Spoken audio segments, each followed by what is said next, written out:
y'all. Now, if you're like most people, you don't like to be lied to, right? I sure don't. Somebody needs to tell my kid that. But it's entirely possible that there are a number of lies that you've been believing about email marketing that really just aren't true. So that's what we're talking about in today's video.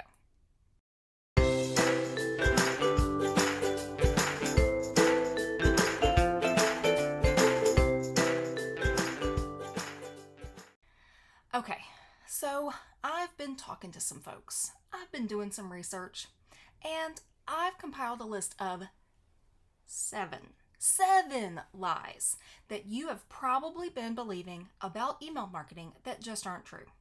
And number one, we're going to start with the biggest one. And that one is, everybody say it together, that email marketing is dead. Yeah, it's so not dead.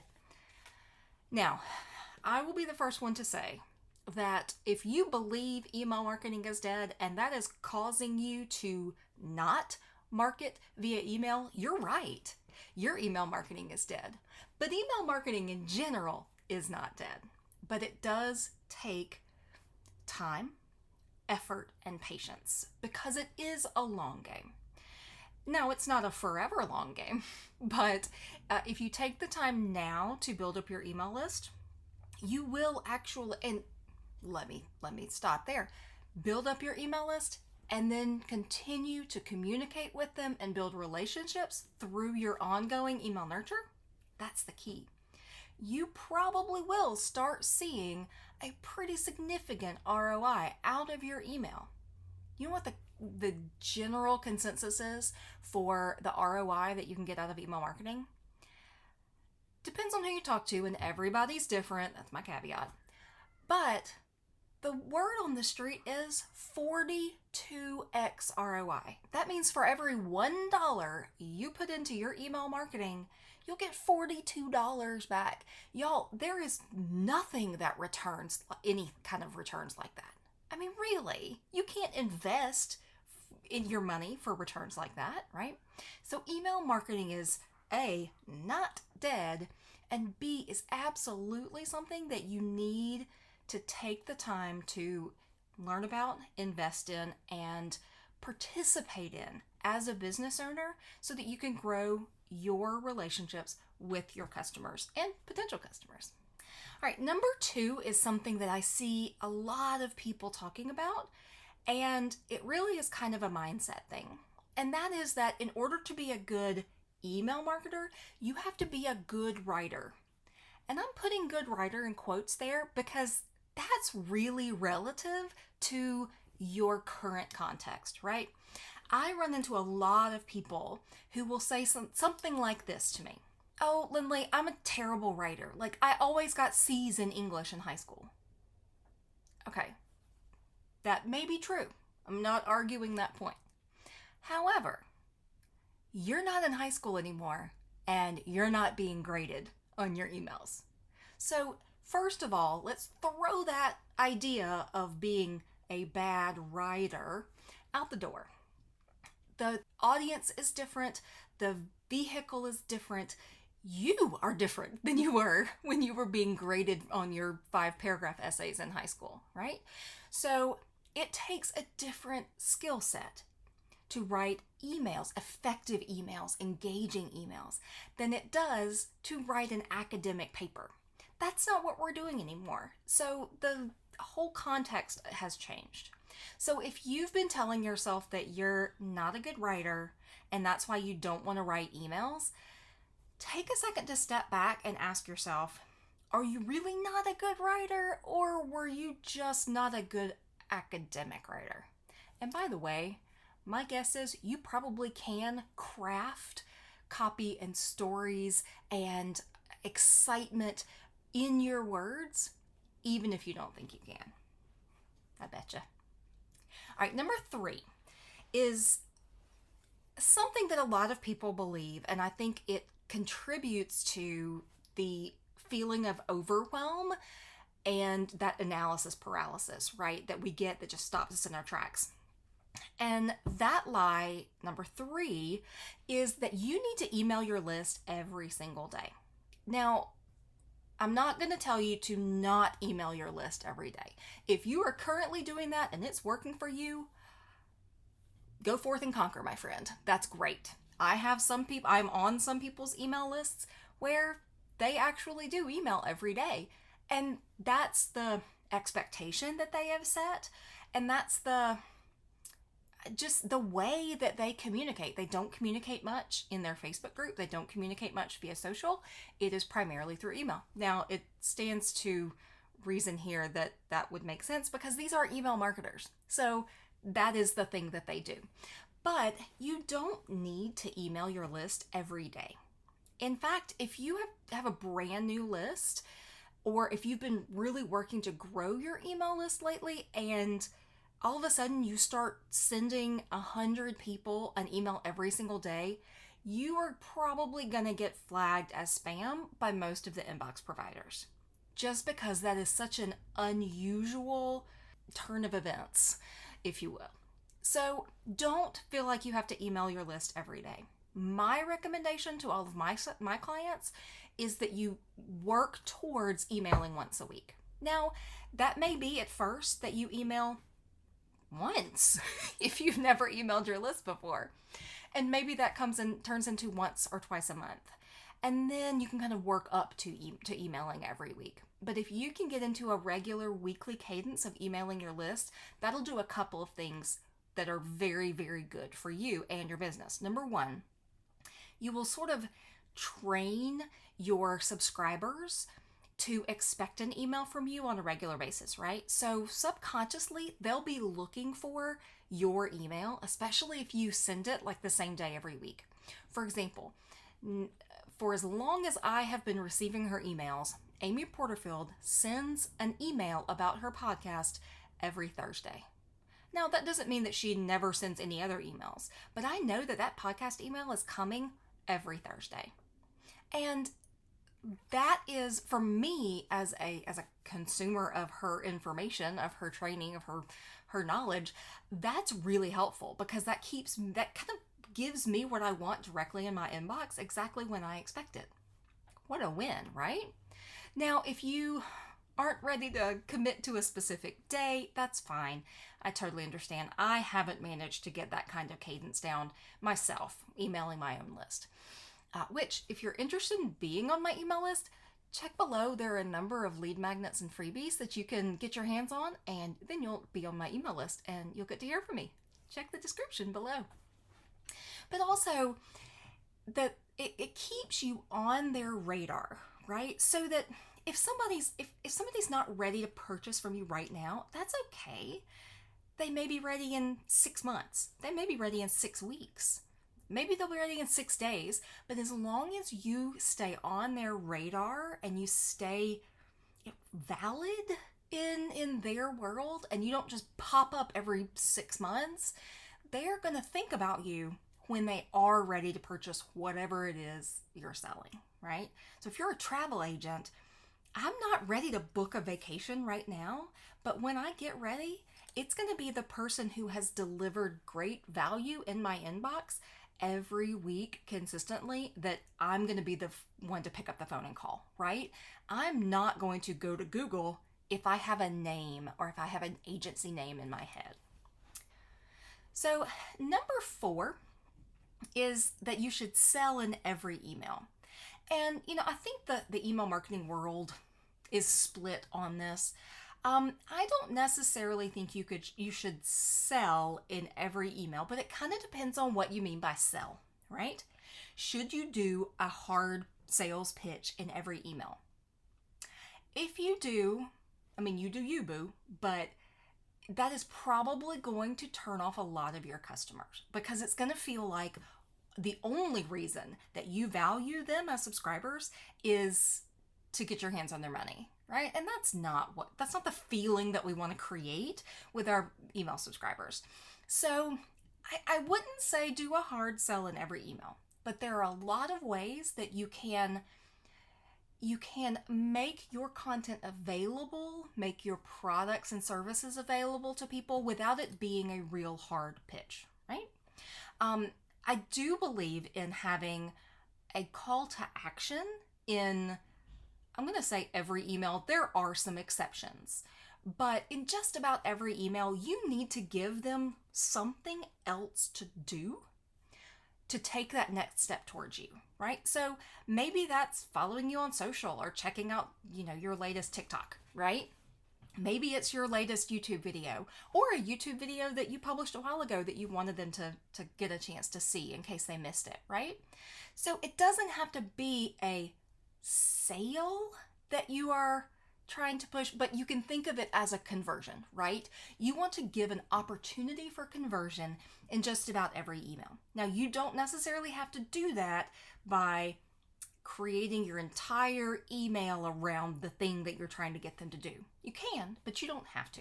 You can do more subtle things like in your email footer at the bottom, which has a lot of stuff that you need to have in it, by the way. We'll talk about that in another video, but you can have a link to a lead magnet, right? A different lead magnet that, they could get some kind of benefit out of, right? You could have a link to book a call with you or to apply to work with you. You could have a link, links to your social media, all of that kind of stuff. So those are the more kind of subtle, soft sells that you probably need to have in most of your emails.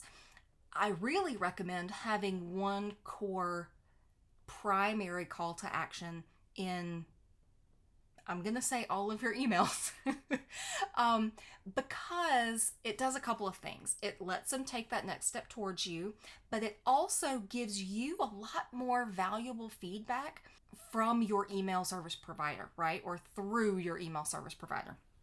This is another video as well, but we know that open rates are not particularly reliable anymore since the iOS 15 update last year, right? We know that our open rates are possibly inflated, likely inflated, because Apple, users who are using the default Apple Mail app, their emails are being reported as opened even if they haven't opened them, right? So we can't really rely on open rate like we used to rely on it, right? But what can we rely on? Click-through rate. But you have to give them something to click through to. So when you are crafting your emails, think about the thing that you want to encourage them to do. Whether it's a video, whether it's a free resource, whether it's a link to sign up for a free workshop that you're doing, whether it's a social media post, it matters less what you send them to than it does that you send them somewhere.